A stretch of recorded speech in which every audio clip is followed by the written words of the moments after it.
parasysh se çfarë ka ndodhur në Venezuelë, kjo edhe mund të pritet të ndodhë edhe në Iran. Sinjalet që vijnë nga kreu i pushtetit politik janë të atilla që sinjalizojnë perëndimin para gjitha Shtetet e Bashkuara të Amerikës se ai do të ishte i gatshëm që të shqyrtoj pikat e planit të paqes, 10 pikshin,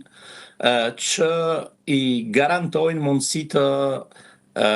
rindërtimit të vendit në periudha afat shkurtra, sepse nuk do të harrojmë që këto ditë bombardimi që ka pësuar Irani, ka pësuar goditje të jashtëzakonshme edhe në ekonomi, edhe në mirëqenie, edhe në strategjinë e mbrojtjes e tjera. Ky është pozicioni politik, ndërkaq Garda revolucionare po luan detyrën e vet. Ajo po bën presion që të mbajnë në kontroll tutje ngushticën e Hormuzit, sepse janë të vetëdijshëm që përmes presionit që bëhet përmes këtij qëndrimi, do t'i bëhet presion indirekt Trumpit që të lëshoj pe në pikat e leverdishme që i sjell në tavolinë kreu politik. Dhe tashmë është e qartë, shpërndarja e luftës, e rrjetit të luftës në gjithë gjirin persik në hapësirën e Arabisë Saudite, në Iran, në Kuvajt, Irak, Katar, po edhe Emiratet e Bashkuara deri në Liban, krijoi pikërisht përmbylljen e strategjisë iraniane për të krijuar panikun e madh në tregun e energjisë. Dhe kësaj ja ka arritur që është e vërteta. Pra, krahas luftës strategjike ushtarake në terren, është arritur një sukses i madh në rrafshin e luftës ekonomike. Dhe kjo, për mendimin tim, e ka detyruar Donald Trumpin që të ulë kërcënimet dhe të pranoj planin e bisedimeve. Në këtë rast, duket qartë se janë marrë në konsiderat edhe interesat imediate të aleatëve, sepse presioni duket se nuk ka munguar as nga perëndimi. Po, por amerikanët kanë përshtypjen nuk është se ishin shumë të shqetësuar për bllokimin e ngushticës, aq sa ishin europianet apo vendet e tjera, ndërkohë që me sa duket Shtetet e Bashkuara kishin arritur vetëm në pikën e asaj çfarë Donald Trump tha për t'i dhënë fund një civilizimi, pra për të goditur ura dhe infrastrukturë civile, po them në Iran, i kishin mbaruar objektivat e tjerë, ndërkohë që Irani,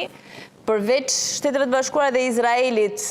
duket se presionin e kishte edhe nga vendet e tjera të gjirit, pra Emiratet, Arabia Saudite, e në fund edhe Pakistani. Se kam përshtypjen kërcënimi që erdhi nga Pakistani pas goditjes Arabisë Saudite i bëri që edhe iranianët kuptojnë që po bëjnë një luftë shumë më të madhe se sa mund ta përballojë asnjë shtet edhe më i fuqishëm. Pra dhe ata ishin në një kurth që nuk është se kishin në një mundësi tjetër, përveç se për marrëveshje, ndërkohë që kanë përshtypjen dhe Shteteve të Bashkuara nuk ju interesonte shumë shpërbërja e Iranit si shtet, askujt si interesonte. Ç'është e vërteta, kërcënimi i Donald Trumpit ishte pikërisht për shkatërimin e një civilizimi të tërë, dhe ai nuk e tha kot atë kërcënim, atë ultimatum. Por më bëri përshtypje një koleg gjerman që bën her pas her analiza televizive kur thekson se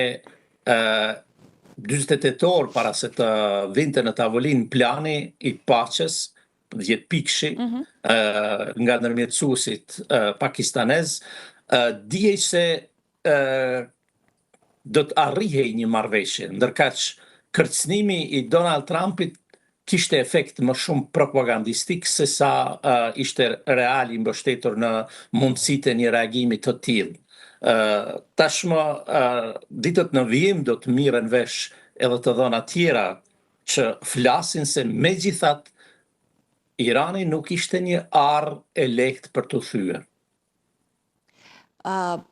Kishte dyshime, mendon që ishte një arë lehtë, se unë mendoj se ishte menduar që ishte shumë e vështirë se çu shfaq. Nga çfarë është diskutuar, është thënë deri më sot, gjithë perëndimi kishte vendosur sanksione ndaj Iranit, Gardës Revolucionare, rreziku i armëve bërtamore, armët e tjera. Mua më duk se nga ajo çfarë pritej ishte pak më e lehtë. Po, nëse perëndimi bëri këto masa që thonë me të drejtë, nuk mund themi këtë njëjtën se ka bërë Kina dhe Rusia, por edhe ala të tjerë underground, sepse të dhënat janë faktike, shërbimet që i ka bërë,